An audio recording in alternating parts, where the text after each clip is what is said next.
हमारी कहानी शुरू होती है दो लोगों से। एक के बाल ब्राउन हैं और दूसरे के सिल्वर ब्लू। ब्राउन हेयर वाले के कंधे पर शॉवल है और सिल्वर हेयर वाले ने फ्लैग पकड़ा हुआ है। फिर ब्राउन हेयर वाला बोलता है, मेरा नाम है सुहोकिम। हमें उसके सामने छोटे छोटे क्रिएचर्स दिखाई देते हैं। फिर वो बोलता है, नहीं, इस दुनिया में मेरा नाम है लॉयड फ्रंटेरा। ये कहते हुए वो अपना शॉवल ज़मीन पर मारता है। एक मैजिकल रे निकलती है जो पूरे ग्राउंड को कवर कर लेती है। फिर वो बोलता है, ये स्टोरी है एक ऐसे सिविल इंजीनियर की जिसने पूरी दुनिया को बदल कर रख दिया। उसके ये बोलते ही हम देखते हैं कि वो रेस जो शॉवल से निकली थी अब एक फ्यूचरिस्टिक सिटी बन चुकी है जो उसकी इंजीनियरिंग स्किल्स को रिप्रेजेंट करती है। सिल्वर ब्लू हेयर वाले का नाम जेवियर है। लॉयड बोलता है, जेवियर। जेवियर जवाब देता है, यस मास्टर लॉयड। लॉयड बोलता है, ये सब है पैसा। ये कहते हुए लॉयड पागलों की तरह जोर से हंसता है। जेवियर उसे देखते हुए बोलता है, मास्टर लॉयड, क्या आप पागल हो गए हैं क्या? फिर सीन शिफ्ट होता है और हमें 3 साल पहले की कहानी बताई जाती है। एक blue glowing system window popup होती है अलार्म मैसेज के साथ। द एब्सोल्यूट ने लॉयड को रैंडमली एक विश पूरी करने का बड़ा चांस दिया है। उसके नीचे सिस्टम विंडो कॉन्ग्रेचुलेट करती है। फिर हमें लॉयड दिखाया जाता है जमीन पर पड़ा हुआ। वो विंडो को हैरानी से देख रहा है। फिर विंडो दोबारा अपीयर होती है और कहती है, अब तुम एक कैरेक्टर हो, night of blood and iron. अभी भी लॉयड जमीन पर ही पड़ा है और वो मन ही मन बोलता है, night of blood and iron. वो बुक जो मैंने रात को सोने से पहले पढ़ी थी, विंडो बोलती है, गुड लक, तुम ये कर सकते हो। हाँ। फिर लॉयड मन में बोलता है, एक विश और गुड लक किस लिए? मेरे पास तो कुछ पीने को भी नहीं है। फिर वो चौंक कर बोलता है, क्या ये उस तरह की वेब नॉवेल जैसा है जहां हम दूसरी दुनिया में भेज दिए जाते हैं? और फिर बोलता है, क्या मैं दूसरी दुनिया में हूँ? फिर वो मन में बोलता है, अच्छा ऐसी बात है, लेकिन मैं इस तरह मिट्टी वाले रोड पर मुंह के बल क्यों पड़ा हूँ? लॉयड जमीन से उठता है कांपते हुए सर्दी की वजह से और बोलता है, बहुत ठंड है। फिर चौंक कर बोलता है, आह, मेरे लिप्स को क्या हुआ? विंडो हाई अलर्ट मोड में कहती है, जमीन पर पड़े रहने की वजह से आपका जबड़ा हिल चुका है। लॉयड गुस्से में विंडो को हटा देता है और बोलता है, मुझे पता है, मैं इन अलर्ट से तंग आ चुका हूँ। फिर वो अपना जबड़ा सीधा करते हुए बोलता है, तो मैं इस स्टोरी में किसी कैरेक्टर को टेक ओवर कर चुका हूँ, लेकिन मैं किस कैरेक्टर पर टेक ओवर किया है? Night of blood and iron में तो सिर्फ एक ही कैरेक्टर था जो बाहर ही रहता था, जमीन पर सोता था। तभी पीछे से कोई आवाज़ आती है, मास्टर लॉयड। लॉयड पीछे मुड़ता है। वो इंसान बोलता है, तो आप इधर हैं, मैं आपको हर जगह ढूंढ रहा था। हम देखते हैं उसने ब्लू कोट पहना है, पास में एक स्वॉर्ड है और सिल्वर ब्लू हेयर है। ये है जेवियर असराहन, जो असल में night of blood and iron का प्रोटोगोनिस्ट है। लॉयड उसे देखकर मन ही मन बोलता है, ये तो बिल्कुल वैसा ही दिखता है जैसा बुक में बताया गया था। क्या इसने मुझे अभी लॉयड कहा? फिर लॉयड हमें बताता है जेवियर के बारे में बुक के अकॉर्डिंग।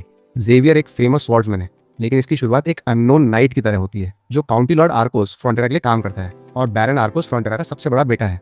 लॉयड शॉक होकर बोलता है, मैं हूँ वो गुंडा लॉयड फ्रंटेरा। ये बात सुनकर जेवियर बोलता है, मैंने आपको नाम से बुलाया, मैंने कभी आपको गुंडा नहीं कहा, लेकिन अच्छी बात है कि आपको अपने बारे में पता है। फिर विंडो अपीयर होती है और कहती है, लगता है जेवियर अच्छे मूड में है। ये सुनकर लॉयड बोलता है, तुम चुप कर जाओ, मुझे पता है। हमारी कहानी जारी है जहाँ सीन शिफ्ट होता है और हमें एक मेंशन दिखाया जाता है।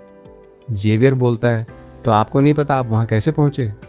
फिर जेवियर बोलता है, आपने आफ्टरनून में बहुत शराब पी ली थी, फिर नशे में पब का सारा फर्नीचर डिस्ट्रॉय कर दिया और वापस आते वक्त बेहोश हो गए।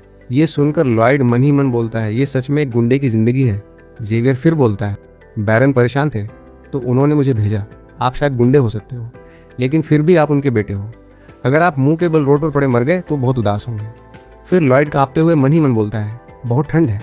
अगर ये फ्लोर एक हीटेड ऑन्डोल होता, लेकिन मुझे नहीं लगता। ये एक फैंटेसी नॉवल है। जिसको नहीं पता, हीटेड ऑन्डोल असल में अंडर फ्लोर हीटिंग सिस्टम होता है। इसके बाद जेवियर जाने लगता है और बोलता है, मैं बाकी सब आप पर छोड़ता हूँ, मुझे माय लॉर्ड को कल रिपोर्ट करना है जो आज हुआ। ये सुनकर लॉयड बोलता है, ये करना जरूरी है जेवियर। यस। लॉयड मन ही मन, ये बहुत स्ट्रिक्ट है। लॉयड, जेवियर रुको। जेवियर दरवाजा खोलते हुए, yes master Lloyd. Lloyd, Lloyd family पर बहुत डेप्थ है ना जेवियर? क्या अजीब बात कही आपने। यह कहकर जेवियर दरवाजा बंद करता है और चला जाता है। फिर लॉयड हमें बताता है, मुझे सब पता है आगे क्या होगा इस स्टोरी में। लास्ट नाइट मैंने अपने छोटे से बोर्डिंग हाउस रूम में इसका लास्ट चैप्टर पढ़ा था। मुझे पता है लॉयड के साथ क्या होता है। बैरन और बैरनेस एक बड़े धोखेबाज इंसान का शिकार बन जाते हैं और अपनी जमीन और खुशहाली खो देते हैं, फिर सुसाइड कर लेते हैं। फिर लॉयड भिखारी बन जाता है, सारा दिन पीता है और फिर मर जाता है। लॉयड गुस्से में बोलता है, फिर दूसरी दुनिया में आने का क्या पॉइंट है? मेरी लाइफ यहाँ भी इतनी ही बेकार है जितनी कोरिया में थी। फिर लॉयड मन ही मन बोलता है, और ये द एब्सोल्यूट कौन है? और मैंने कभी ऐसी विश नहीं की कि मुझे ऐसे इंसान की बॉडी में डालो जिसकी इस तरह की एंडिंग है। फिर सीन शिफ्ट होता है और सुबह का सीन दिखाया जाता है। मेंशन में हमें लॉयड की मदद दिखती है। उनका नाम मार्बेला फ्रंटेरा है, लेकिन हम उन्हें बैरनेस कहेंगे। बैरनेस पूछती है, तुमने लास्ट नाइट पब का फर्नीचर तोड़ा?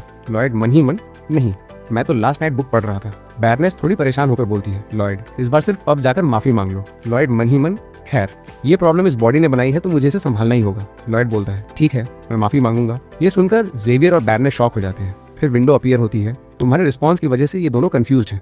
लॉयड मन ही मन, क्या ये लोग मुझे थोड़ा क्रेडिट भी नहीं दे सकते इसलिए। फिर हमें सिटी का सीन दिखाया जाता है। वहाँ एक आदमी लॉयड को देखकर चौंक जाता है और छुप जाता है। ये देखकर लॉयड थोड़ा कंफ्यूज हो जाता है। फिर विलेजर्स भागकर छुपने लगते हैं। एक बच्चा घर की विंडो से नीचे देख रहा होता है। जैसे ही उसकी नजर लॉयड पर पड़ती है, वो विंडो बंद कर देता है, ये कहते हुए आई कांटेक्ट नहीं करना। फिर विंडो अपीयर होती है। विलेज के लोग तुम्हें पसंद नहीं करते। लॉयड मन ही मन, हाँ पता है मुझे। लॉर्ड जेवियर, तुम मुझे क्यों फॉलो कर रहे हो? जेवियर, माय लॉर्ड ने मुझे ऑर्डर किया है कि मैं आपको एस्कॉर्ट करूं ताकि जो कल हुआ वो दोबारा न हो। लॉर्ड, एस्कॉर्ट मेरे लिए?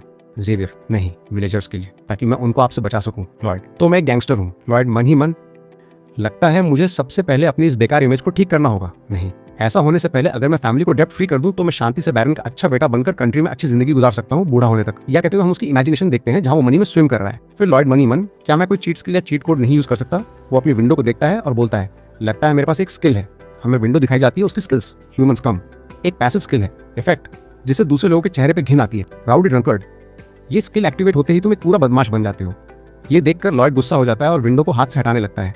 जेवियर बोलता है, मास्टर लॉयड, आप कहाँ जा रहे हैं? Lloyd, who? क्या? जेवियर, अब तो यहाँ है। क्या आप झूठ बोल रहे थे जब आपने कहा था मैं माफी मांगूंगा? Lloyd, who? नहीं नहीं, मैं किसी चीज के बारे में सोच रहा था। जेवियर लॉयड को पीली नजरों से देखता है। लॉयड अजीब चेहरा बनाकर, हम क्या क्या हुआ? जेवियर, कुछ नहीं हुआ, चलो अंदर चलते हैं। लॉयड दरवाजा खोलता है और बोलता है, हेलो, एक्सक्यूज मी। लॉयड को देखते हुए जेवियर मन ही मन, कुछ तो अजीब लग रहा है लास्ट नाइट से। ऐसा लग रहा है जैसे कोई पूरा अलग ही इंसान है। पब में हम टूटी हुई टेबल और चेयर्स देखते हैं। लॉयड सर झुकाए खड़ा है, पीछे जेवियर है।